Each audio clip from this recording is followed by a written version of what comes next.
Hello and welcome back to the Common Colt Podcast, a Colts podcast with real takes and no clickbait. I'm Josh Hudgens, joined by Dan Hertzler. Dan, what's up? Not too much, man. Enjoying the spring, getting every day a little bit closer to the draft. Feels like this is like the longest period we have here, man. This is crazy. But we got some draft news, some stuff we got to talk about. Yes, for sure. So Adam Schefter a few days ago was on ESPN, and he didn't necessarily report anything, but he said that he wasn't entirely convinced that the Houston Texans are going to take a quarterback with the second pick in the draft, which Yeah. kind of sparks a little bit of a fire in the media. And I think it's something interesting that we can talk about. Obviously, we're a Colts podcast, but the Texans are in our division, and they're in a spot where they can not only flip Yeah. the Colts maybe franchise rebuilding path around, but completely nuke this NFL draft, in my opinion. Yeah, they did. We first thought, the fact that they won that game late in the season was actually going to help the Colts Yeah. because the Bears got the pick. That didn't work out this way. Now we got another chance for the Texans to help the Colts, at least, kind of what we think. Okay, there's some reports out there that the Colts really still like Will Levis and they would take him at 4. We kind of think there's still a little gap between the top 3, top 2, and then Anthony Richardson with the high potential, and then Will Levis is 4th. Mm-hmm. So if the Texans do this, if they would happen to take a defensive player, Will Anderson is being reported, that puts the Colts really in a prime spot to maybe get one of those top 3 guys. And I don't know, man. This is a tough one. I'm going to probably need some Texans fans out there to tell us, what they think. Is this smokescreen? I'm going to say it is, because I don't think they like, Mills as their quarterback.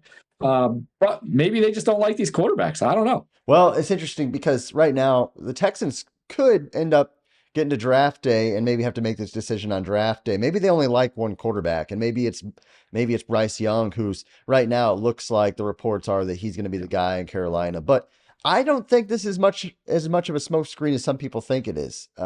They did hire a defensive-minded head coach in D'Amico Ryans, and he's got this Will Anderson staring him in the face there at number 2 overall. And the Texans are picking also in the first round again at pick number 12. So who's to say they don't get the best player in the draft at pick number 2 and go back around and either trade up a little bit, or I think get Anthony Richardson at the value he should be picked at, which is number 12, because the guy's not worthy of a top 5 pick in my opinion. And maybe Richardson falls in the draft and the Texans can do it there. But in my opinion, the Texans should draft a defensive player, and then they have 2 picks in the first round next year, and then they get in the Caleb Williams sweepstakes. That's what the Texans should do.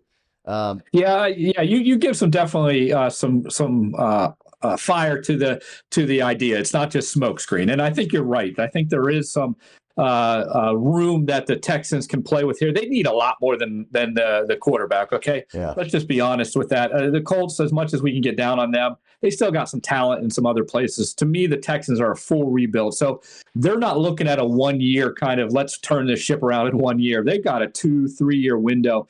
And to your point, they might be thinking, hey, let's just go all defense. Let's get defense at 2. Let's get defense at 12. You're completely wrong about Anthony Richardson. He is a top 5 talent. Sorry, just on potential alone. Yeah.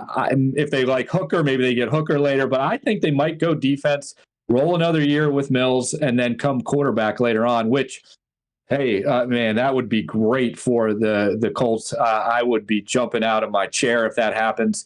And I also agree with you. I think they are on the clock right now. I think Bryce Young to the Panthers is a done deal. Yeah. And I think the Texans are really starting to weigh this option right now. Yeah, and like we titled this video, it's obviously it could be a franchise altering move for the Colts, but really this draft would get really interesting. If Will Anderson's name is called at number 2, all of a sudden the Cardinals' phone is going to ring. I think from not only the Colts, who are trying to make sure they possibly get a CJ Stroud or somebody, but they then would have to be fighting off some other teams who maybe didn't see this coming. So this draft could really get blown up off course at number 2 overall with different teams. But at the end, what's Josh? Real quick, what's your worst case scenario? Say Cardinals are sitting there at 3.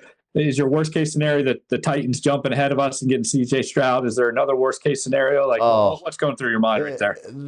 That would be bad. Worst case, if CJ Stroud makes it to pick 3 and the Colts don't make a move, bargain bin Ballard. Not going to. Come on. Why do you think they're going to make there's no way they're going to make a move. We know that. Ballard's not making a move. He's sitting at 4. I think you got to figure out what do the Cardinals do, because I think they're locked into Will Anderson. So if the Texans take him, I do think they're going to trade out, and then that's where the Raiders or the Titans come into play here. I think the saving grace for the Colts in that situation would be that they only have to move up one pick. Ballard is not the guy who's going to move up 10 picks in the draft. He's just not. But the price the Colts would have to pay would not be multiple first round draft picks. So I could see it possibly happening.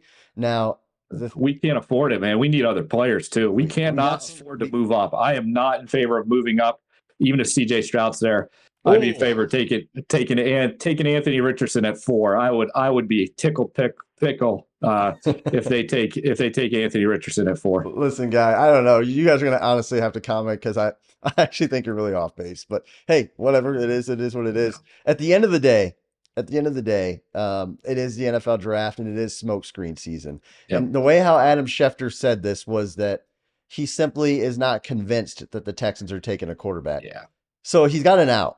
I mean, this is not an official Adam Schefter report. So sometimes I wonder if these media heads will kind of purposely word things in a way that just gets views, and I'm not sure. So, well, and like we said too, they're looking to do their job too, and they got to fill times too. And so, any kind of word that they hear, rumor, I'm sure they're just going to repeat it. But I think it's worth entertaining, at least to the point of the Texans need more than one quarterback, so they could be more interested in this. Yeah, they have multiple needs, and they have assets next year, and Caleb Williams is definitely a hot name, and who knows. So that would also be a nightmare scenario for the Colts, I think, is if Houston gets Caleb Williams, and we have to play him and Trevor Lawrence every year.